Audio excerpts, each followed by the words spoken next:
that works. We're live. We are live. So we'll just give it a minute, and then if no one arrives, well, it doesn't really matter, does it? We can just chat amongst ourselves. You can watch afterwards, can't They'll get the recording. Yeah, we've got a couple of people here already, so that's fine. So yeah, I suggest we get started then, and presume that those who are coming are here, and maybe if you will join afterwards.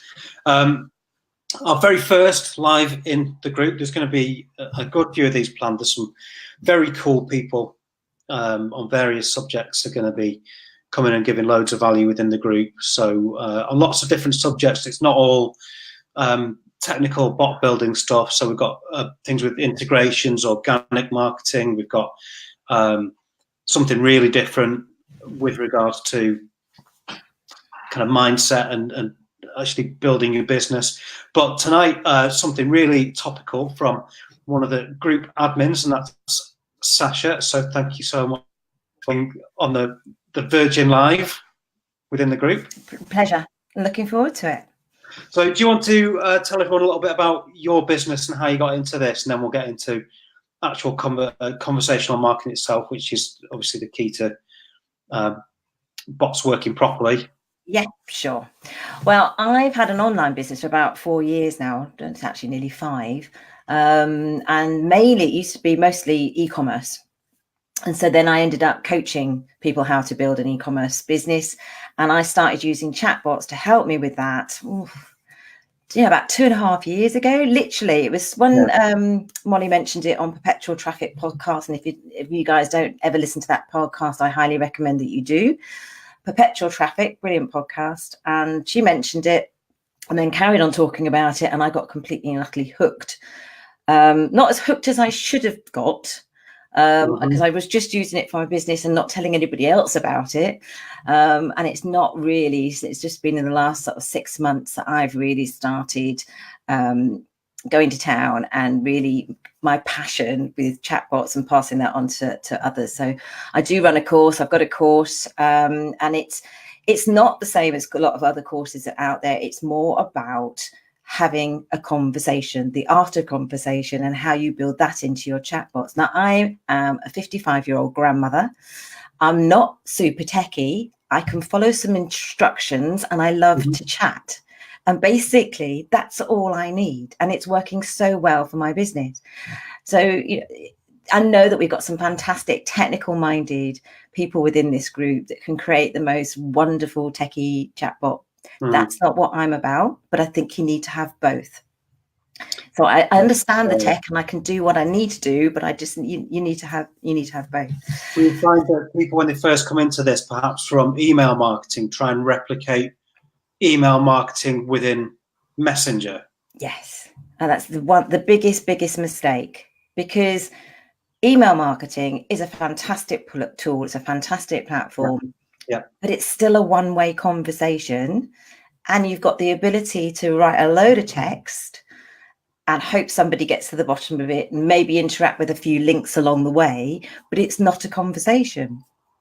And if you start taking your email and trying to put that into a chatbot, you continue with that one-way conversation and people get bored, people get turned off, they just don't interact. And there is so many benefits to getting the user to interact, which is what I'm going to obviously go through tonight. So, but a bit of history, sort of back before all of this, is I've been in sales and marketing for over 35 years now. And prior to being online, I was in the corporate world. I was a sales and marketing coach for a health and fitness company, UK-wide company.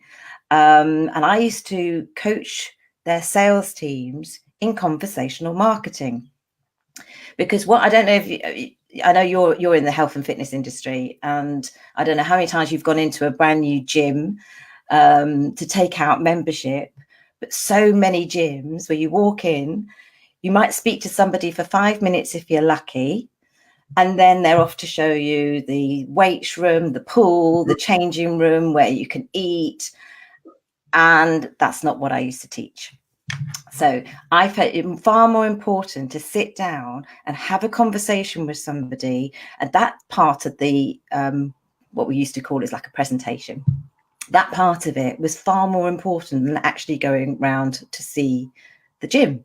Yeah. You needed to understand all their needs, exactly what they were looking for, build that rapport with them, and then you could then show them in the gym the places that were actually relevant to what they were looking for.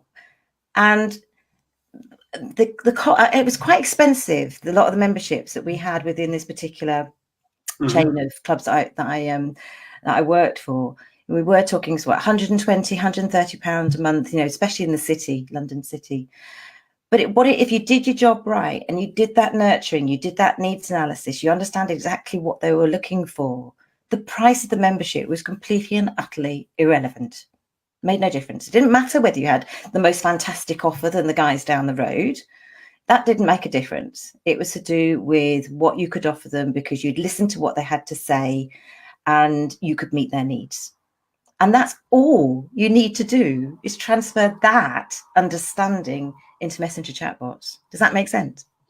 It certainly does to me. I mean, my background is all sales and marketing, and I did exceptionally well in it myself. And working on the theory, and I often say this to people, there's this 80-20 rule, which if you're in any sort of sales conversation, that if the client or the prospective client isn't doing 80% of the talking, you're doing it wrong. It's all about questioning and understanding and steering a conversation down a road that you want it to go down, that actually, here's my solution, and I'm going to ask you why you want it, essentially, and then sell you the parts of my solution that fit that. So yes, that makes perfect sense. Love it. Yeah. So then applying this into Messenger, what? Well, you just said about steering somebody. So you've got your end goal in mind. You know exactly where you're going, but you've got to hitch them up and take them with you along this journey towards your goal. So you are steering them, you're gearing them towards where they need to go. Yeah. But people are going to take different paths to get there, because they've all got different needs. And so if you're not asking them the relevant questions, again, steering them in the right direction, it may well be that you're actually asking them you're getting two different responses, and you're giving them those responses to act upon within the quick replies. And I recommend doing quick replies far more than you do buttons. But anyway, with the quick replies, you could be giving them two different options, but even whichever reply they go for, it still steers them down the same path. But if you don't give them any option at all, they may not take any path. They may not even come with you. They might not take a path. So, it's steering, being in control, but being prepared to go with whichever direction they want to go in. And as well as I do, you've had this fantastic flow and it's all working really, really well. Then somebody halfway through jumps off and doesn't continue the journey with you. So you've got to have a method of being able to get them back in. In your experience, what would you say? Is there anything that jumps out of why people are dropping out of flows and sequences? Or is it very much depending on the sort of business? It does depend on the business, and of course, my main. But then I'm not just creating bots for my own business. I create bots for other people as well. So I do see all different types of businesses, and obviously, you need to see someone going through the flow to know whether you then need to tweak it. But I think that the main reason that people go off is they're not actually understanding what journey you're taking them on, and they start to panic and thinking this isn't for me. And what I found quite useful recently is on the quick replies, putting not sure. So giving them the option to click on not sure. And then I realized, well, actually, they didn't pick up what I was just talking to them about. I need to give them a bit more of an understanding. But maybe I need to find out a bit more about why they're not sure. So you just build that into the flow. Yeah, I think with some of the quick replies as well, if you're creating custom fields for it, to have the type your own answer is often quite a good option as well, because you're going into this, and until you put a lot of people through a particular flow, you're almost guessing at what their answers are. And what you think might be the issue, perhaps it isn't the issue at all. Yeah. And if you give people the option to feed you more information, which, you're going into it thinking, well, these are the kind of issues that people have within this industry, but people may consistently come up with other issues, which should then, as you go through and refine your bot flows, exactly, then be the issues that you put in there. And then more people are going, God, this person really gets me. Yeah. This person really understands me. Yeah. And you just can't do that with, what other platform can you do that with? You can't. And also, asking those sort of questions gives you a ton of content to put out on your page and in your groups. And if people are saying, oh, these are the problems, then you go and do a live on whatever these problems. I think this person's an absolute genius. How do they understand that this is the exact problem that I'm having? And it's because they've just told you, but they don't remember. Yeah. Yeah. Yeah. And also, I mean, also giving them the option to get off and not, it really isn't for them. You've got to give them that option to get out. Yeah. Yeah. And I was, did you see my, I don't know, I don't know where I put it. I think it was a part of my live that I did on Saturday talking about this. And you know who this well-known person that I was talking about, that had this bot, and I tried to get out of it. And no matter what I did, I couldn't get out of it. I had to end up deleting the whole thing. So yeah, I know exactly what you mean. That got some slating, that complete amateur hour. Yeah. really, really. So that's the same. Why we've ended up in this mess. Anyway. Say that to me again. Yeah, that's the same with a lot of the sort of very big, well-known coaches that they've kind of, this is clearly an afterthought, and they're not following the rules, so they will get the pages banned. People have been so concerned about this broadcasting, and I hardly ever use it. I know you don't as well, because you can build your bot in such a way that you've got the funnel working, that it's going to deliver whatever it is that they want to deliver. And the only time I ever use broadcasting is as a reminder to my students that they need to get on the live Q&A that I'm doing that week. I hardly ever use it, because people are just still going through my funnel. And then if they tend to drift off and it's not for them, it may be that I'll do another post on Facebook or an ad or whatever, and I'll jump back in again. So let's move on then to the issue of broadcasting and the Armageddon that's about to hit us with regards to the broadcast API disappearing. And exactly why we shouldn't really be panicking about this if we're sticking to rules. Yeah, but are those rules that difficult to stick to? Well, you should be sticking to them now. Exactly. I don't know. If you're not get it rules now, then yes, your business model is going to be in trouble. If you are sticking to the rules now, then it's going to make little or no difference. And just like you say, I very rarely use broadcasts anyway.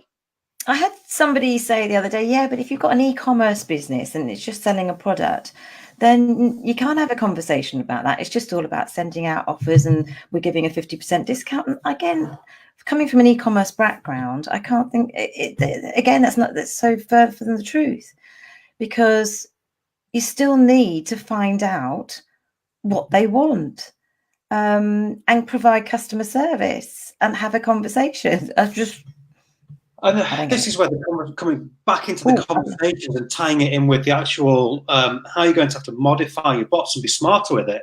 And the guys that are smart, I think, are going to absolutely clean up with this, because if you've asked the questions and then created an audience, a super targeted audience, because you've asked the questions and been in that conversation, to then utilize what is going to be a much easier way of sending out a paid message, basically an advert. Currently it's in Ads Manager, but it will transition into Manychat. Say, well, we want to send a sponsored message to exactly these people. That is going to have the best return on investment ever. Absolutely. That is money well spent. So it's not a big problem. It's just you need to be asking the questions and doing it right. And that's why I said about doing more quick replies than buttons, because you can get your figures skewed a bit when people go back into the conversation and then go onto a button that is different to the first button that they press. So if you do as much quick replies and tag from those quick replies, then you really are getting a better understanding of what your customer is looking for.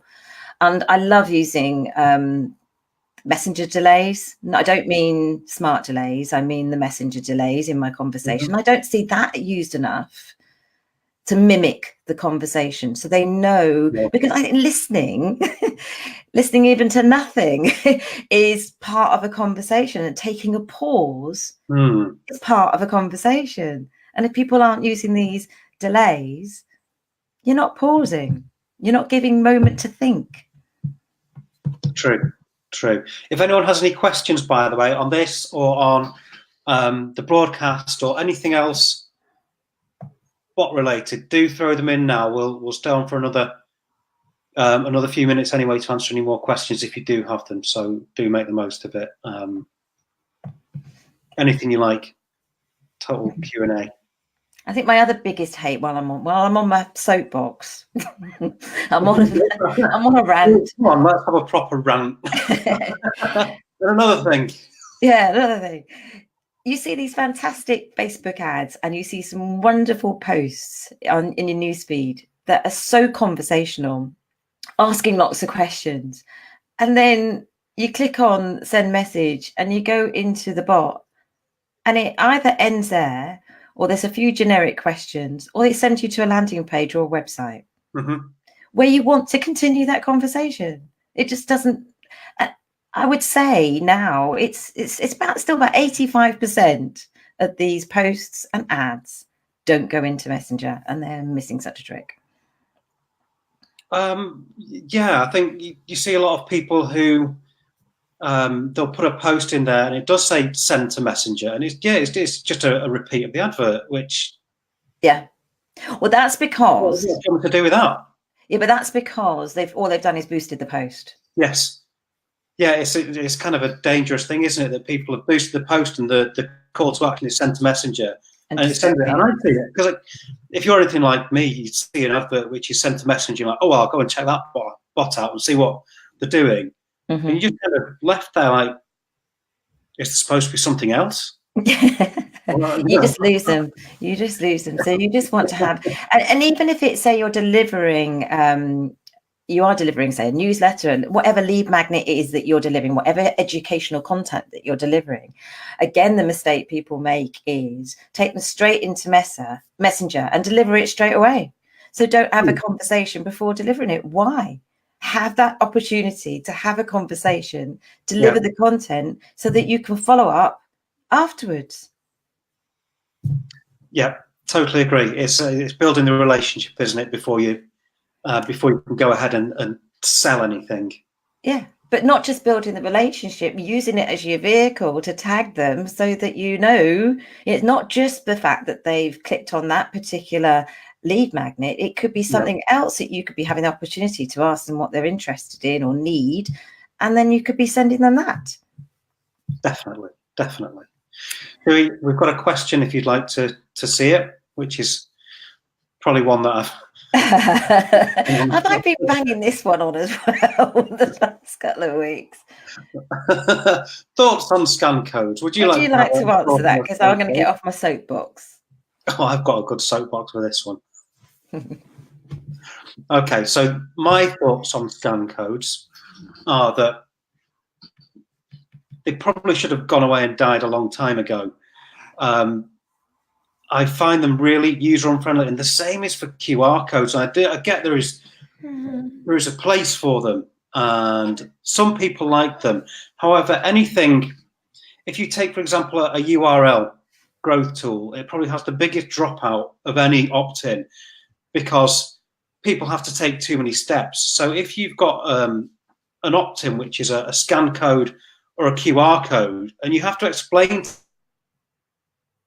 how on earth they actually scan it in the first place, they've gone and they've moved on. It's kind of a one-click society.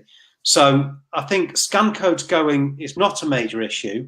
I think QR codes are marginally better, but I still think as a way into a bot conversation, there are better ways of doing it.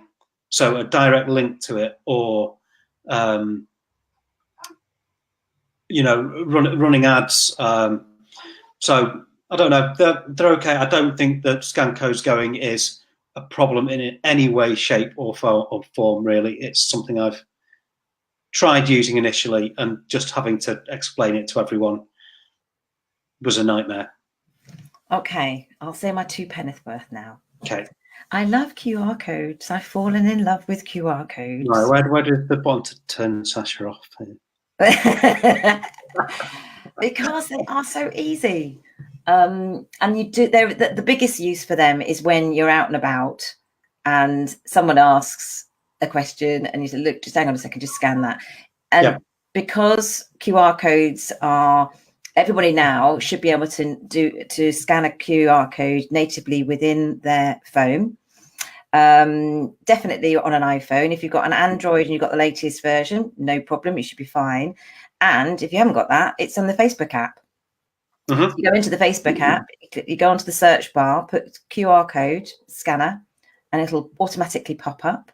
And if you still can't find it, when you scroll up on your, how do you just, let me hang on, this bit here. When you do this bit here, you scroll up.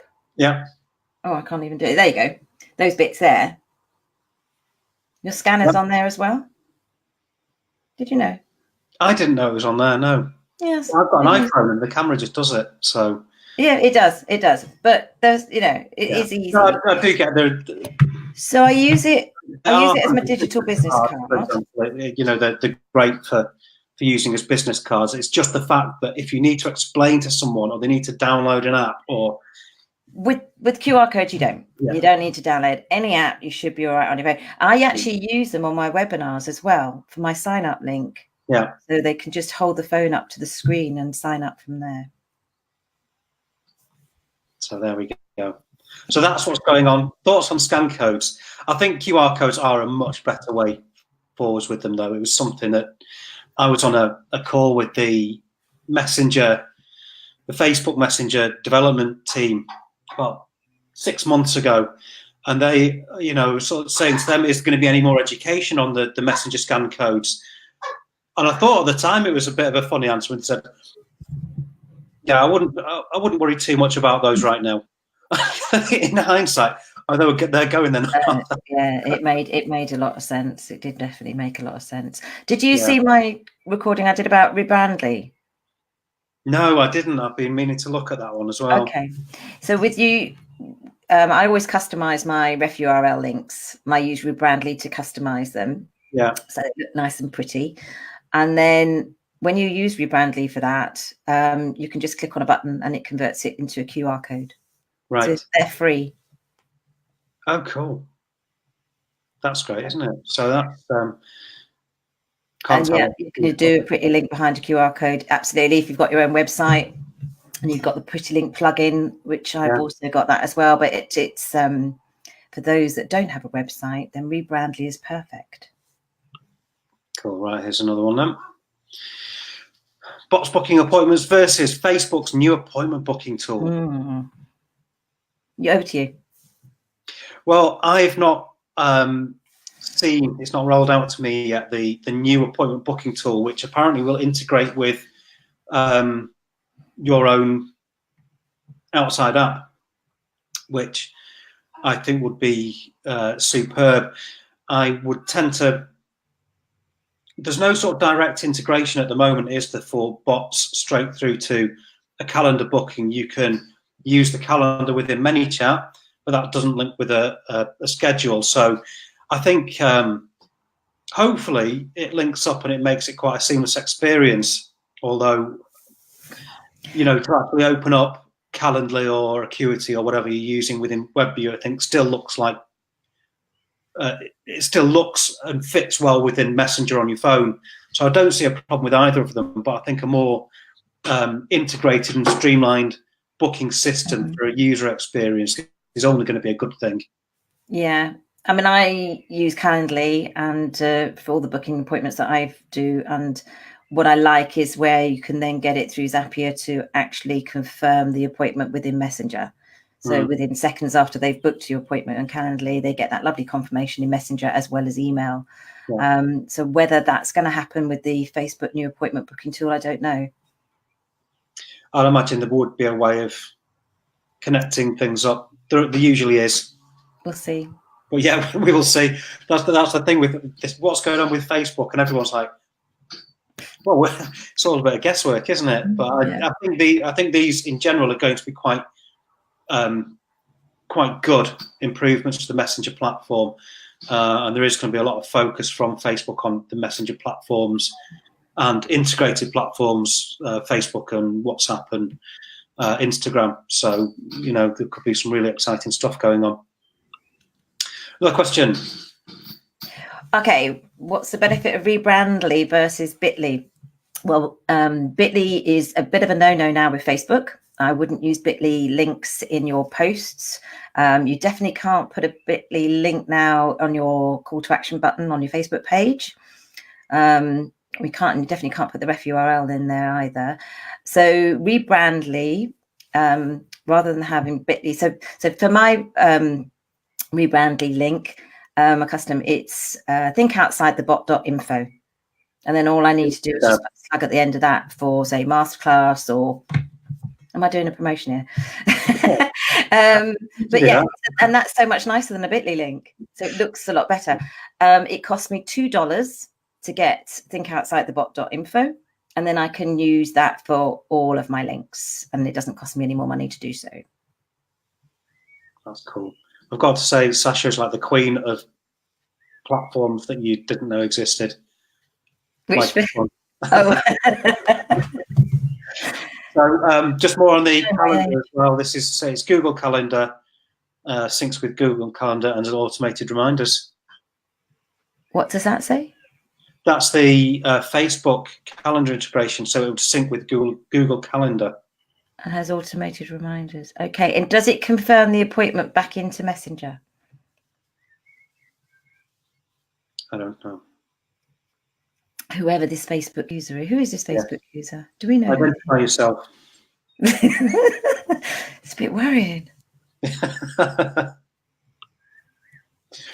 have lots of info. And then Daniel, who else identified? Right, Daniel, what did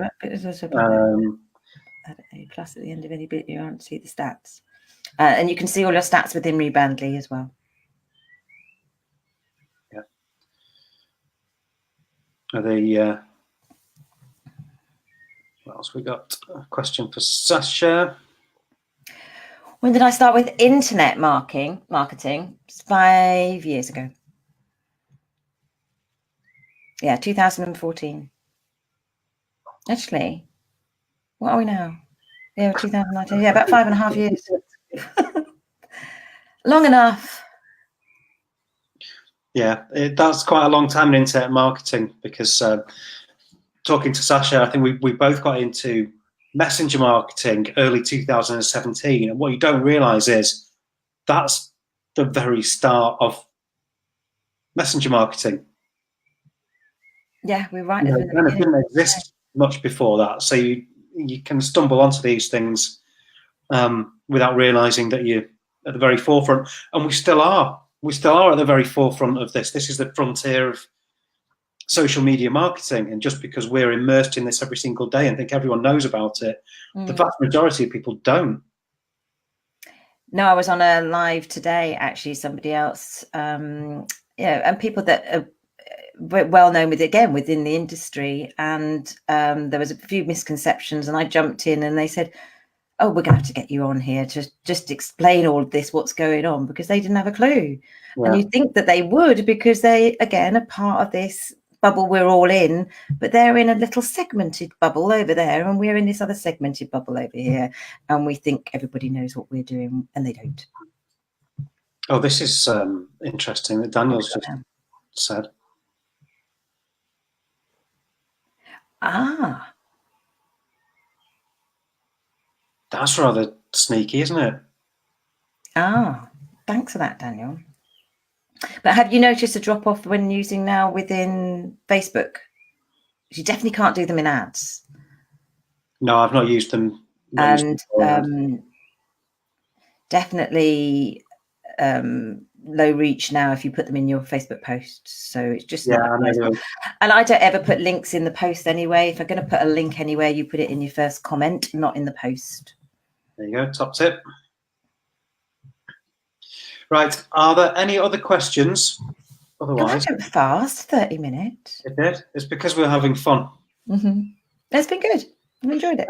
Thank you for everyone for commenting and getting involved with it. It makes these much more useful, I think. So if there are any people that you would like to see on here, anyone that you could suggest to come on and do this sort of Q&A, it would be really useful.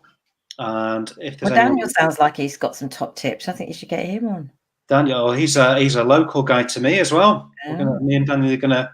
Daniel is one of the more tech guys within the group. He really understands the integrations and bits of pieces. Because that's not my forte. Well, there you go. Everyone has got. Why in the comment, not in the post? From Alex. Why in the comment, not the post? It's the reach. You'll get more reach on your post if you put it in the comment. It will get demoted if it's in the post. Lots of tests have been done on that now. So it seems to work. So I just wonder what people think of using StreamYard, just about not even know about this platform that we're using here for streaming. I think it's been good. Yeah, this is a totally free streaming platform, which this is the first time I've tried it tonight. Another one of Sacha's finds, and I think it's really cool. Really cool. Love it.